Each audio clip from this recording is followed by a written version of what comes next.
Welcome back. So guys, ఇంతకు ముంగట సెషన్లో మనం ఒక క్లాస్లో క్రియేట్ చేసుకున్న ఇన్ఫర్మేషన్ని ఆబ్జెక్ట్ ద్వారా యాక్సెస్ చేసాం, రైట్? సో సేమ్ ఇదే క్లాస్ని నేను జస్ట్ కాపీ పేస్ట్ చేసుకున్నా. సో ఈ రోజు నేను దీన్ని మోడిఫై చేస్తా. సో ఈ రోజు మనం చూడబోయే టాపిక్ ఏంది అంటే కన్స్ట్రక్టర్. సో ఈ కన్స్ట్రక్టర్ అన్నది ఏంది అంటే కనుక సింపుల్గా చెప్పాలి అంటే it's also a code block which will be automatically executed whenever we create an object to that class. See, basically ఈ కన్స్ట్రక్టర్ అన్న దాంట్లో నువ్వు రాసిన కోడ్ని ఐడియల్గా నువ్వు ఎక్స్ప్లిసిట్గా కాల్ చేయాల్సిన నెసెసిటీ లేదు.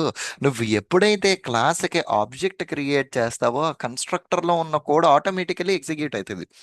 ఏంటి సురేంద్ర దీని కాన్సెప్ట్? బెస్ట్ ఎగ్జాంపుల్ ఏంటి అంటే, సో సింపుల్ ఎగ్జాంపుల్ ఏంటి అంటే, ఇప్పుడు నేను ఏదన్నా ఒక షాపింగ్ మాల్కి వెళ్తున్నాను అనుకోండి. అక్కడ ఎంట్రీ గేట్ దగ్గర ఆటోమేటిక్ గ్లాస్ డోర్స్ ఉంటాయి, దానికి ఒక సెన్సార్ ఉంటుంది. ఆ సెన్సార్ పని ఏంటి? ఎవరైతే దగ్గరకు వస్తున్నారో వాళ్ళని చూసి ఆటోమేటికల్గా డోర్ ఓపెన్ చేయడం, మనుషులు దూరంగా వెళ్తుంటే ఆటోమేటికల్గా డోర్ క్లోజ్ చేయడం, అంతే కదా సెన్సార్ యొక్క రెస్పాన్సిబిలిటీ, అంతే అల్టిమేట్గా. ది సిమిలర్ వే ఇక్కడ కూడా ఏ క్లాస్లో అయితే నీకు కన్స్ట్రక్టర్ ఉన్నదో ఆ క్లాస్కి కనుక నువ్వు ఆబ్జెక్ట్ క్రియేట్ చేస్తే అప్పుడు ఏమవుతుంది అంటే ఆటోమేటికల్గా ఆ క్లాస్లో ఏదైతే కన్స్ట్రక్టర్ ఉందో ఆ కోడ్ డిఫాల్ట్గా ఎగ్జిక్యూట్ అయిపోతుంది అనమాట. సో ఇప్పుడు ఇదే స్టూడెంట్ డీటెయిల్స్ అన్న క్లాస్ ఉంది కదా. సో ఇక్కడ కన్స్ట్రక్టర్. సో హియర్ నేను ఇక్కడ ఏం చేస్తున్నానంటే console dot log welcome to default constructor అని ఇస్తున్నానండి. ఓకేనా? ఏ పారామీటర్ లేకపోతే ఇది డిఫాల్ట్ కన్స్ట్రక్టర్ కాబట్టి నేను డిఫాల్ట్ పారామీటర్ ఇచ్చిన. ఇప్పుడు ఆ క్లాస్కి నేను ఇక్కడ ఆబ్జెక్ట్ క్రియేట్ చేశాను, జస్ట్ ఆబ్జెక్ట్ మాత్రమే చేశాను. ఈ క్లాస్లో ఒక కన్స్ట్రక్టర్ ఉంది, ఈ క్లాస్లో ఒక మెథడ్ కూడా ఉంది. నేను ఏం చేయట్లేదు. Let me try to run the program. నేను జస్ట్ ఆబ్జెక్ట్ మాత్రమే క్రియేట్ చేశాను. క్రియేట్ చేసిన తర్వాత నా ప్రోగ్రామ్ రన్ చేస్తే వెల్కమ్ టు డిఫాల్ట్ కన్స్ట్రక్టర్ అని నా మెసేజ్ ప్రింట్ అయిపోయింది. అంటే ఇక్కడ ఈ న్యూ కీవర్డ్ ఈ క్లాస్కి ఉన్న క్లాస్ని అదేం చేస్తుంది అంటే దాంట్లో ఏదైతే నీకు ఆబ్జెక్ట్స్ ఉన్నాయో ఆర్ ఎల్స్ కన్స్ట్రక్టర్ ఉందో దాన్ని ఆటోమేటికల్గా ట్రిగర్ చేస్తుంది అనమాట. అండ్ ఈ కన్స్ట్రక్టర్ని యూస్ చేసి మనం ఏం చేస్తామంటే ఐడియల్గా not only this invoking the code, basically క్లాస్లో డిఫైన్ చేసే వేరియబుల్స్ అన్నిటికి వాల్యూస్ పాస్ చేయడం కోసం మనం ఈ కన్స్ట్రక్టర్ యూస్ చేస్తాం. మనం మూవింగ్ ఏ హెడ్ దాని గురించి అయితే డీటెయిల్స్ చూద్దాము. ఇప్పుడు ఇది డిఫాల్ట్ కన్స్ట్రక్టర్. నేను ఇక్కడే I can create a parameterized constructor also. So constructor, and ఇక్కడ నేను ఏం చేస్తున్నానంటే యూనేమ్ కామా శాలరీ అని నేను ఒక కన్స్ట్రక్టర్ అని డిఫైన్ చేశానండి.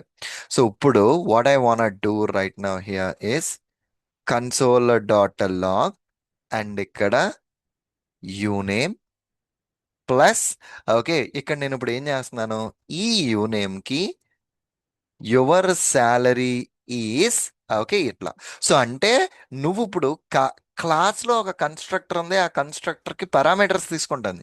ఎప్పుడైతే క్లాస్లో ఉన్న కన్స్ట్రక్టర్ పారామీటర్స్ తీసుకుంటుందో ఎక్కడైతే నువ్వు ఆ క్లాస్కి ఆబ్జెక్ట్లు క్రియేట్ చేస్తున్నావో ఆ సిచ్యువేషన్లో it's mandatory for you to pass on those parameters. You name వచ్చేసరికి సురేన్ అండ్ శాలరీ వచ్చేసరికి మేబీ కన్సిడర్ దట్ సమ్ 50,000 ఎంత ఇచ్చినాం. సో ఈసారి రన్ చేస్తే ఈ ప్రోగ్రామ్ని సురేన్ యువర్ శాలరీ ఈజ్ 50,000 అన్న మెసేజ్ అయితే ప్రింట్ అయింది. సో అల్టిమేట్గా మీరు ఇక్కడ చూస్తే కనుక కన్స్ట్రక్టర్కి పారామీటర్స్ లేకపోతే నువ్వు ఆబ్జెక్ట్ క్రియేట్ చేసేటప్పుడు పారామీటర్స్ పంపించక్కర్లేదు. కన్స్ట్రక్టర్గా కనుక పారామీటర్స్ ఉంటే నువ్వు ఆబ్జెక్ట్ క్రియేట్ చేసేటప్పుడు ఆ పారామీటర్స్ అన్నది మ్యాండేటరీగా పాస్ ఆన్ చేయాలి. Okay, perfectly all right. So ఇది క్లాస్ అంటే ఆబ్జెక్ట్ అంటే and as well as, okay, class object and as well as a constructor అంటేనండి. Okay, perfectly all right. Let's take a break here. See you again in the next lecture. Thank you. Bye bye.